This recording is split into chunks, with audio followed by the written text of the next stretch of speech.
A woman sat across from me not long ago, her eyes rimmed with the kind of exhaustion that no amount of concealer can disguise, and she said something I have heard hundreds of times, but that still makes my heart ache. I have tried everything, and nothing works, and I think I just have to accept that women my age don't sleep anymore. Her name was Margaret. She was 54.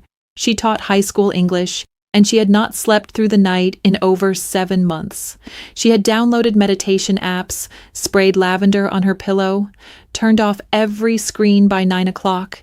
She had done everything the internet told her to do, and yet every single night her eyes would snap open at 2 or 3 in the morning, and she would lie there in the dark, her heart beating too fast, her mind racing through tomorrow's lesson plans and a vague, shapeless anxiety that seemed to belong to no particular thought at all.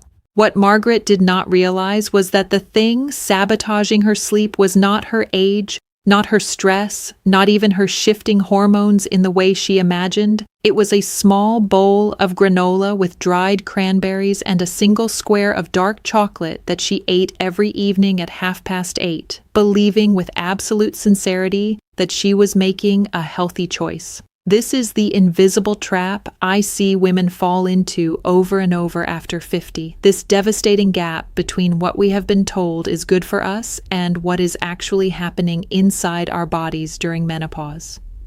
Your body after 50 does not process food the same way it did at 35, and the snacks that were perfectly fine a decade ago can now trigger a cascade of hormonal disruption that reaches from your pancreas to your pineal gland, from your adrenal cortex to the deepest layers of your sleep architecture. The cruel irony is that the women trying hardest to eat well are often suffering the most because they are choosing foods that carry a halo of health. The granola, the dark chocolate, the dried fruit, the flavored yogurt, without understanding that these foods, consumed in the evening, set off a biochemical chain reaction that makes restful sleep nearly impossible. Let me explain exactly what happens, because once you understand this mechanism, you will never look at your evening snack the same way again.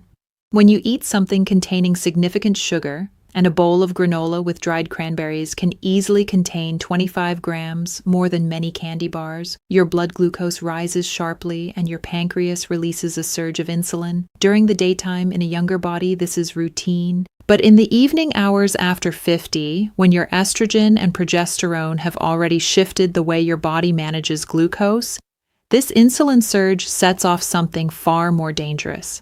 The insulin spike activates your sympathetic nervous system, fight or flight, and this triggers your adrenal glands to release cortisol. Cortisol, that ancient stress hormone designed to keep you alert in the face of danger, begins to rise at precisely the moment it should be falling to its lowest point. And here is the critical piece. Cortisol is the direct biochemical antagonist of melatonin. They exist on opposite ends of a seesaw inside your brain. When cortisol rises, melatonin is suppressed.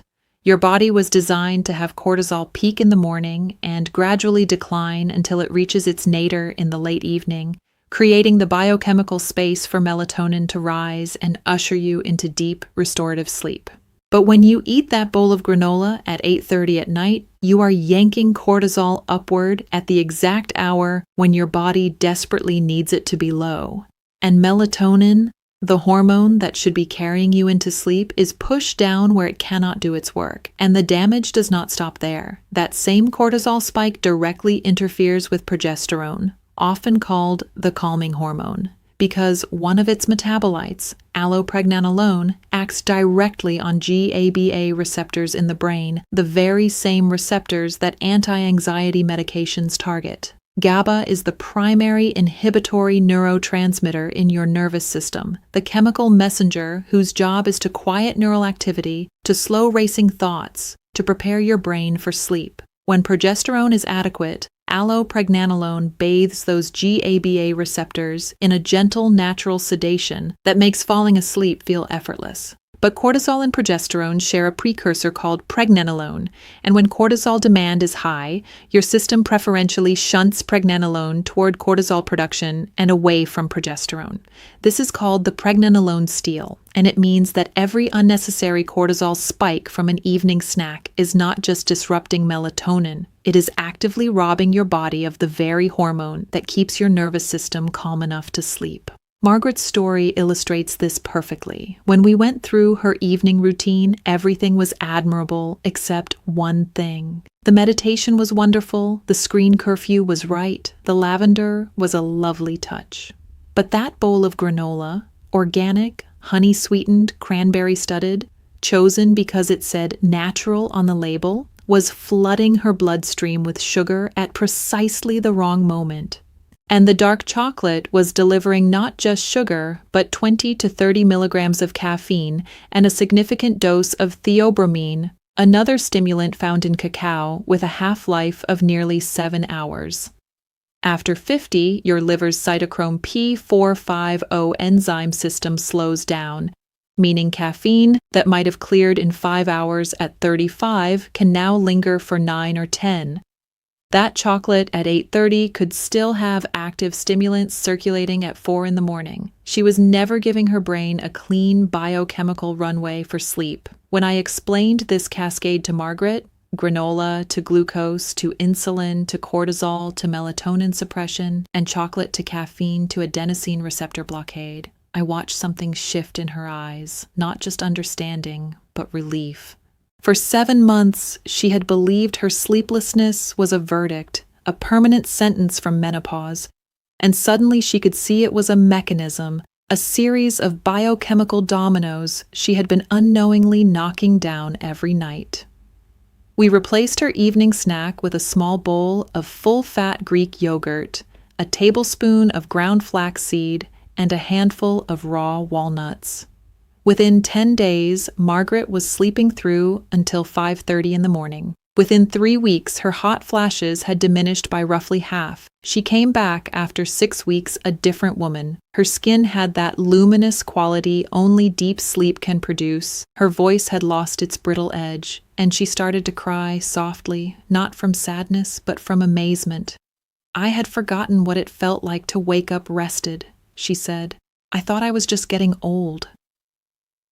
If this is resonating with you, if you are recognizing your own evening habits in Margaret's story, I want you to know that there is a resource waiting for you in the description below that goes much deeper into the specific evening nutrition strategies that support hormonal balance during menopause.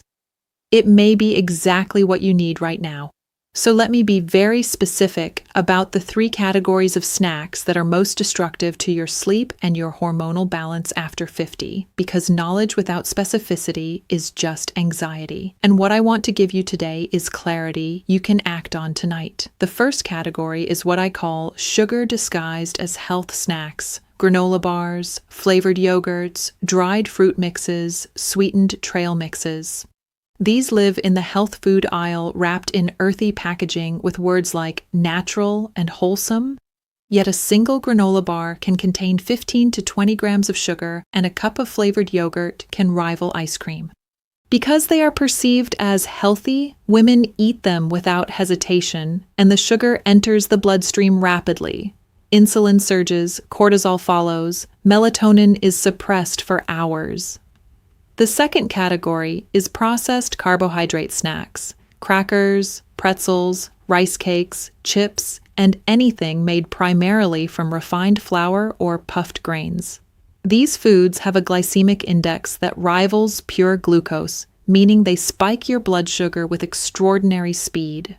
But they do something additional that is particularly problematic for women in menopause. They trigger the release of pro-inflammatory cytokines, small signaling proteins that promote systemic inflammation, and these cytokines have been shown in research to independently disrupt sleep architecture, reducing both the amount of deep slow-wave sleep and the amount of REM sleep that your brain is able to achieve.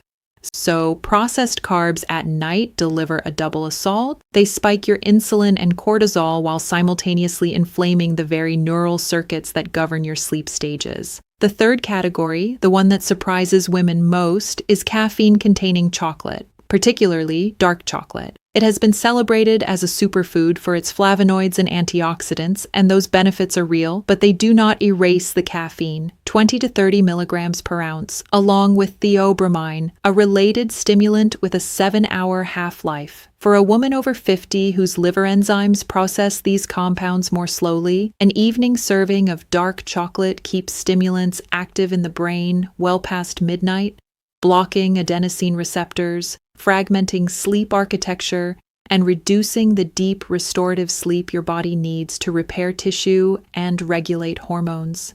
Now, I want to shift from what harms to what heals, because the story of snacking after 50 is not only a cautionary tale, it is also a story of remarkable, almost astonishing opportunity, because the very same evening window that can be hijacked by the wrong foods can be transformed into a powerful therapeutic moment by the right ones. Consider pumpkin seeds paired with a small handful of walnuts. It looks almost absurdly simple. A few seeds, a few nuts, but the biochemistry is extraordinary. Pumpkin seeds are one of nature's most concentrated sources of magnesium and zinc, two minerals critical for hormonal health after 50. Magnesium binds directly to GABAA receptors in the brain, enhancing your calming neurotransmitter, and simultaneously regulates the HPA axis, the command center for your cortisol response. When magnesium is adequate, cortisol responses are more measured, and the evening decline you need for melatonin happens smoothly. During menopause, magnesium depletion accelerates because declining estrogen impairs the kidney's ability to retain it. Your body is leaking this essential mineral faster than before. Zinc is an essential cofactor in progesterone production, meaning pumpkin seeds quietly provide the raw materials for the very hormone that calms your nervous system. And walnuts bring alpha-linolenic acid, a plant-based omega-3 that reduces neuroinflammation, along with tryptophan, the amino acid your body converts into serotonin, and then, in the presence of darkness, into melatonin itself. Another powerfully restorative evening snack is half an avocado with sea salt and pumpkin seeds. A single half provides roughly 15% of your daily magnesium and 10% of your potassium, and its monounsaturated fats serve as building blocks for steroid hormone synthesis. Because every steroid hormone, including progesterone, is manufactured from cholesterol, and healthy fats provide the substrate. Potassium helps modulate adrenal activity and supports lower cortisol levels, exactly what you need in the evening. Even the sea salt serves a purpose. Sodium in moderate amounts supports adrenal function and can reduce those cortisol surges that wake you at 3 in the morning. Then there are protein-forward evening snacks, turkey roll-ups, salmon wrapped in cucumber, a few slices of roasted chicken with avocado. Turkey is exceptionally rich in tryptophan, and when consumed in the evening without competing carbohydrates, a greater proportion crosses the blood-brain barrier and enters the serotonin synthesis pathway. Converted first to 5-hydroxytryptophan, then serotonin, and finally, in the pineal gland, to melatonin. This is your body's natural sleep manufacturing assembly line. Salmon adds EPA and DHA, long-chain omega-3s shown in clinical research to improve sleep duration and quality in menopausal women. And critically, protein-based snacks produce virtually no insulin spike, meaning they do not trigger the cortisol cascade that is the central enemy of evening hormonal balance. One more combination deserves mention: tart cherries, fresh, frozen, or as unsweetened juice, paired with a tablespoon of almond butter. Tart cherries are one of the few dietary sources of melatonin itself, not a precursor, but the actual hormone. And research shows that evening consumption measurably increases circulating melatonin levels. Almond butter complements this with magnesium for GABA receptor support. And its healthy fats slow the absorption of the cherry's natural sugars so you get the melatonin benefit without a significant insulin response. This brings me to Diane, who was 58, recently retired after a long career as a nurse, and who came to see me because she was struggling with a trifecta of symptoms that she had attributed to the emotional upheaval of leaving a career that had defined her identity for 30 years. She was not sleeping well. She was anxious in a diffuse and unfamiliar way that made her feel unlike herself, and she had gained nearly 12 pounds around her midsection in the 6 months since retirement, despite not eating more than she had before. "I think I'm depressed about retiring," she told me during our first conversation. "I think I've lost my purpose and my body knows it." When I asked about her evening eating habits, a picture emerged that was disturbingly common. Diane was a grazer. Between dinner at 6 and bedtime at 10, she would have 2 or 3 small snacking episodes. Pretzels dipped in hummus around 7:30, crackers with a few slices of cheese around 8:45, and then a handful of chocolate-covered raisins around 9:30, which she ate specifically because she had read that raisins and dark chocolate were both good sources of antioxidants. Each of these snacking events was triggering its own insulin response, its own cortisol microsurge, and by the time she tried to fall asleep at 10, her hormonal landscape was chaotic. Cortisol elevated, melatonin suppressed, progesterone depleted by repeated pregnenolone steal, and inflammatory cytokines circulating from the processed carbohydrate load. We tested her cortisol levels across the day using a 4-point salivary cortisol test, and the results were striking. Her cortisol curve was almost completely flat. There was no morning peak, no midday decline, no evening nadir. Her adrenals had lost their rhythm, and this flatlined cortisol pattern, which we call adrenal dysregulation, is one of the most common and most overlooked drivers of the stubborn weight gain, the diffuse anxiety, and the fragmented sleep that so many women experience in the years around and after menopause. And the evening grazing was feeding this dysregulation night after night, like pouring water into a boat with a hole in it. Every snacking episode was another surge of cortisol at an hour when her adrenals desperately needed to be quiet and still.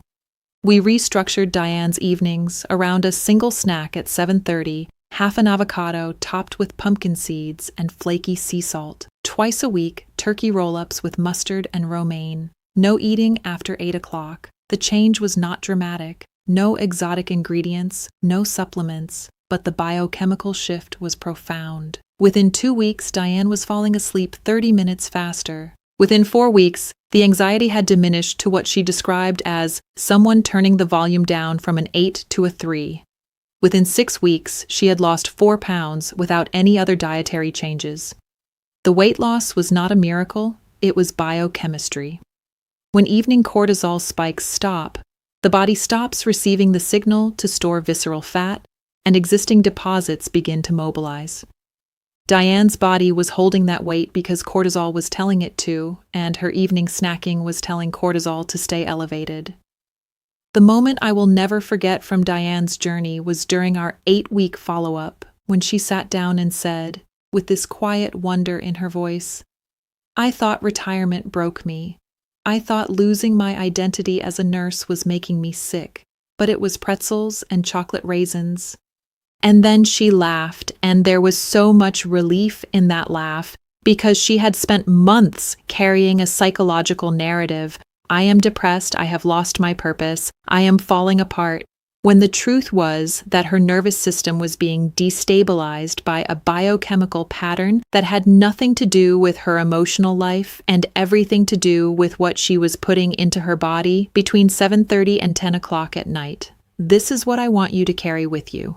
The understanding that sleep problems after 50, the anxiety that comes from nowhere, the stubborn midsection weight, the unpredictable hot flashes, these are not inevitable consequences of aging, they are signals.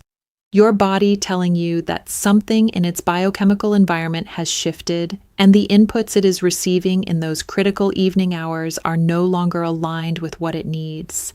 The power of this understanding is that it gives you agency. Something as simple as swapping granola for Greek yogurt with flaxseed and walnuts can set off a positive hormonal cascade every bit as powerful as the negative one. Cortisol falls, melatonin rises, progesterone is spared, GABA activity increases, sleep deepens, and the body begins to restore itself in ways that ripple into every aspect of how you feel.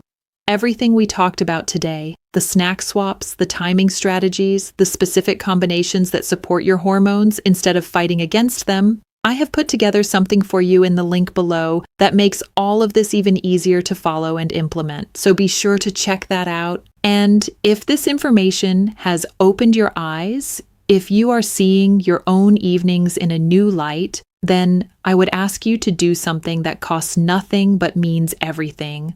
Share this with a woman in your life who is struggling with sleep, who is lying awake at 3 a.m, blaming herself or blaming menopause or blaming age, because she deserves to know that it might not be any of those things and that the answer might be sitting in her kitchen cabinet, waiting to be swapped out for something that will let her body do what it has always known how to do, which is to carry her gently into deep, restorative, healing sleep.